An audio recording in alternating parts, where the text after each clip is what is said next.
साथियों नमस्कार। हम खड़े हैं पुलिस थाना छतरगढ़ के आगे।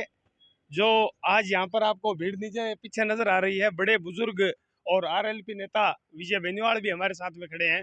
तो यह आज पुलिस थाना छतरगढ़ के आगे किस चीज को लेकर के क्यों धरना लगाए हैं, किस चीज की इनकी मांग है, और हम इनसे जानना चाहेंगे। मेरे साथ ही आगे आएंगे, हम बात करते हैं आरएलपी नेता विजय बेनीवाल से। बेनीवाल जी नमस्कार। नमस्कार। आज बड़ी तादाद के अंदर आप यहाँ पर आए हो, क्या रहा और क्यों पुलिस थाने का घेराव कर रहे हो? पिछले 2 वर्षों से एक लगातार एक गैंग सक्रिय है, जिसने पूरे छतरगढ़ इलाके के साथ साथ लोणकंसर में आसपास के पूरे इलाके में पशुओं की चोरी भारी तादाद में करी है। हमारी गायें, हमारी भैंसें और जो दुधारू पशु है वो चुरा कर ले जाते हैं। और बड़ा गिरोह है ये, आगे ले जाकर ये सुनने में आया है कि दिल्ली तक सप्लाई करता है, यूपी तक सप्लाई करता है। और ये गैंग पिछले 2 साल से सक्रिय है। मेरे पास इनकी शिकायतें आई, कोई किसान आता था, आके कहता था कि भी मैं थाने गया, मेरी सुनवाई नहीं हुई। तो थाने वालों को जब फ़ोन करते थे कि हम ढूंढ रहे हैं, प्रयास कर रहे हैं, जबकि किसी किसान की एक आदमी, सिंगल आदमी जब भी थाने आया तो उसकी सुनवाई थाने में भी नहीं हुई। और जब चोरों को ये लगा कि अंधेर नगरी चौपट राजा है, तो उनके हाथ पांव बढ़िया तरीके से उन्होंने चलाने शुरू किए। और मेरी पंचायत रामनगर की मैं बात करूं तो तकरीबन 40 के करीब मवेशी पशु चोरी हुए हैं। बड़ा दुर्भाग्य है कि इस इलाके का किसान खेती बाड़ी के अलावा अलावा जो बरानी खेती हम उस पर निर्भर है, हमारी आजीविका, उसके अलावा हम पशुधन पर निर्भर हैं, दूध बेचकर हमारा जीवन यापन करते हैं। और बड़े दुर्भाग्य की बात है कि हमारे पशु इस प्रकार से चोरी हो रहे हैं, दुधारू पशु। अगर ये घटनाक्रम ऐसे चलते रहे तो इलाके के अंदर आने वाले 2 या 3 साल बाद कोई भी पशु अपने घर से बाहर निकालने की हिम्मत नहीं जुटाएगा। परंतु अभी पुलिस ने 2 दिन पहले खुलासा किया है, चोरों को पकड़ा है, कैंपर गाड़ी पकड़ी है, 6 चोर पकड़े हैं। और उनके पास से जो भैंसे की चोरी के उन्होंने पुलिस के आगे खुलासा किया है, क्या उसके अंदर कोई बरामदगी हुई है? देखो, पुलिस की जब हम बात करें तो पुलिस ने चोरों को पकड़ा, इसके लिए उनको बधाई। लेकिन माल की रिकवरी, बरामदगी तो होनी जरूरी है ना। बिना माल की बरामदगी नहीं हुई? नहीं, बरामदगी नहीं हुई। 5 दिन की जब पीसी ली गई, 5 दिन की पीसी के बाद अब धीरे धीरे थाने के अंदर से ये बातें आई। हमारे गांव के मोजीज लोग, हमारे पूर्व सरपंच साहब हैं, ये सारे लोग यहाँ थाने में आकर गए थे।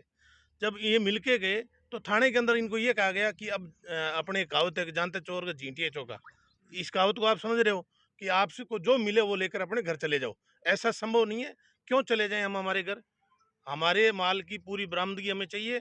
अगर आप पुलिस ईमानदारी से काम करे, मन लगाकर काम करे, तो पुलिस बिल में छिपी चीज को निकालकर हमारे तक ला सकती है। इनकी जो मुख्य मांग है वो यही है कि पुलिस ने जो कहा है कि चोरों को पकड़ा है, लेकिन माल बरामदगी अभी तक पुलिस नहीं दिखा पाई है। माल बरामदगी जो पशुधन चोरी हुए हैं, हमारे साथ बुजुर्ग भी है। आप रामनगर से आए हैं? हाँ, रामनगर से आया। अच्छा, कितनी आपके वहां से पशुधन चोरी हुए? 20 तो रहेगा, 20 भैंसा।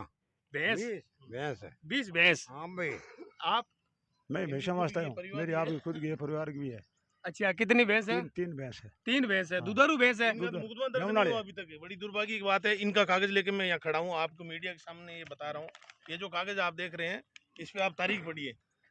ये परिवार देके गए थे थाने में 7/7/2025। 7/7/2025 के अंदर ये थाने में आए थे। 7/7/2025। आपकी दुधारू भैंस कितनी थी? ब्याहन वाली मेरी भैंसा। अच्छा, आपका? हमारी भी भैंस है। अच्छा, मतलब यहाँ जितने भी किसान साथी खड़े हैं, बात करना चाहेंगे तो लगभग जो विजय जी ने बताई है कि ये 5/11/2024 को इनकी पशु गायब हुए और ये थाने में आए, मतलब 8-9 अच्छा। महीने पहले ये एप्लीकेशन देकर गए। जबकि इनका अभी तक कोई समाधान नहीं हुआ। थाने में कोई सुनने वाला नहीं है। सारे अपनी अपनी व्यवस्था में लगे हैं। लेकिन अब जो हमारे यहाँ थानेदार हैं वो सीआई बनकर आए हैं, उनको हम बधाई भी दे रहे हैं। लेकिन बधाई के साथ साथ आपको हम तब मानेंगे जब ये खुलासा पूरा करोगे। और ये आदतन अपराधी है और इनको पंखे लगाकर सुलाने की थाने में आवश्यकता नहीं है। हमें बताया गया कि थाने के अंदर उनको पंखे लगाकर सुलाया जा रहा है, जबकि इनकी तो सर्विस होनी चाहिए बढ़िया तरीके से।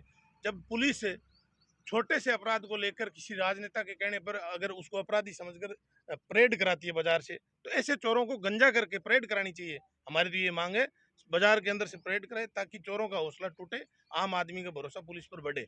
ऐसी डिमांड हम तो करते हैं। विजय और जो ये 4-5 जो लोग आए हैं, इनकी हम ये परिवादी हैं, इनकी एफआईआर दर्ज कराएंगे। और यही चोर हैं और ये पूरी बड़ी गैंग है। इनका पूरा कोकस का खुलासा जब पुलिस करेगी तो बहुत से नए नाम आएंगे। हो सकता है 1-2 बड़े नाम भी इनमें शामिल होंगे। तो बने रहिए पल पल की अपडेट के साथ। मैं मेरे साथी सोमराज हल्दिया के साथ, छतरगढ़।